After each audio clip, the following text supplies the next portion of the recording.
So good afternoon everyone, I am Althea Jelaine Miranda and I'll be discussing the topic of violence and discrimination casual for women's discrimination. So by the way, this is the continuation report of Miss Eclair.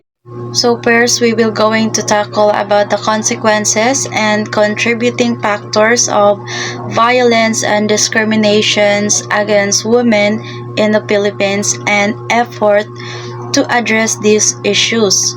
So first, consequences, which is physical and mental health. So violence and discrimination cause physical injuries, mental health problems, and even death. So we all know that na-experience na sa mga kakabaihan, especially diri sa Pilipinas. So for example, a woman suffering domestic abuse might experience broken bones, depressions, and even PTSD. So next is limited opportunities. So violence and discrimination restrict women's access to education, jobs, and financial stability. So for example, nato diha is a woman facing discrimination might be denied a promotion or be unable to pursue higher education. Sa una is, access sa education is only ang mga lalaki lamang, kay ang mga babae is pangbalay ra daw and then mag-alaga ra sa mga anak. So next is social isolation. Abused women often became isolated from family and friends. So it is because karang sa mga trauma na naagian nila. So for example is fear of judgment or shame can prevent women from seeking help. So sa mga victims na dili sila gusto nga pagchismisan sila or kanang nahitabo sa ila, maong dili sila makatug-an kay tungod sa pagbash sa ila or baka sa kanang maulaw sila. So contributing factors, we have societal norms and traditions. Traditional Filipino norms often created an equal power dynamics between men and women, leading to violence and discrimination. So, for example, deeply ingrained cultural beliefs that men are superior can justify violence against women. Then, loss of autonomy, violence, and discrimination take away a woman's control over her life, body, and future. So, for example, a woman forced into marriage against her will loses her autonomy. So, bisag dili niya gusto magpakasal, although dili nga na gipugo siya, so dili siya maka-decide on her own. So next, we will tackle the efforts to address violence and discriminations against women in the Philippines.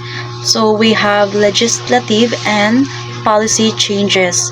This involves strengthening laws and policies to protect women's rights and prevent violence and discrimination. So for example is Natay Republic Act 9262. This is Anti-Violence Against Women and Their Children Act 2024. So this is the significant law in the Philippines and provides protection and support to women and children who are victims of violence.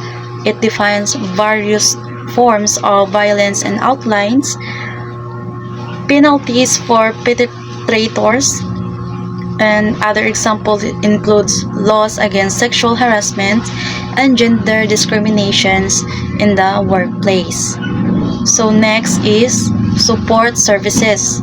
So this focuses on providing assistance to women who have experienced violence and discrimination. So for example, this includes access to counseling, they need psychological support, healthcare like medical treatment for their injuries, and advocacy legal assistance and representation. And also shelters providing safe and housing, and also support groups that support services. So next is empower programs. These are designed to empower women and enhance their capabilities. So for example, we have economic empowerment initiatives like vocational training or microfinance programs. So this will help women become financially independent. Leadership development programs equip women with the skills to take on leadership roles with their communities. So next, we have further strategies for empowering women and overcoming the obstacles of violence and discrimination. So first, we have promoting equality. So this involves actively working to create a more just and equitable society by challenging patriarchal norms and stereotypes that limits women's opportunities.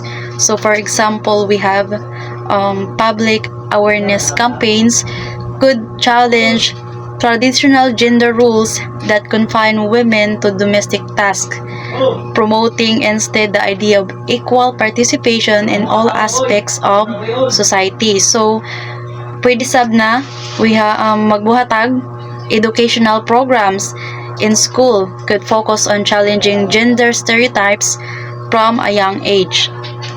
So next is supporting women's rights. This involves actively supporting and advocating for policies and laws that protect women's rights. So for example, actively lobbying for stronger laws against domestic violence, sexual harassment, and gender-based discrimination.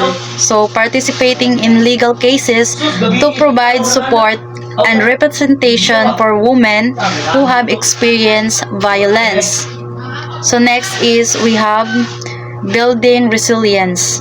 So this focuses on helping women develop the skills and coping mechanism to navigate challenges and overcome obstacles.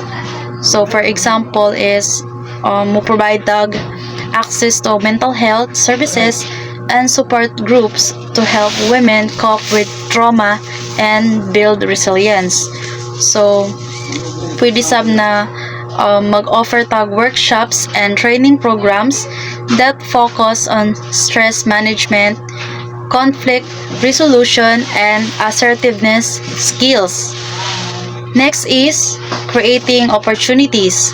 So this involves actively creating opportunities for women to participate in education, employment, and leadership roles. So for example, pwede ta makahatag og scholarship or financial aid to help women pursue higher education, implementing mentorship programs to help women advance in their careers.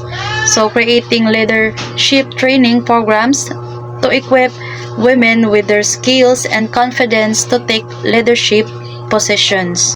So conclusion, violence and discrimination are major obstacles to women's empowerment, affecting their rights, opportunities, and overall well-being.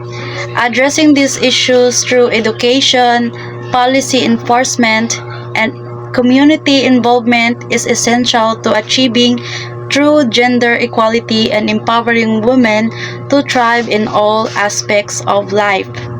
So that's all. Thank you for listening. I hope this report has been informative and insightful for you. Bye!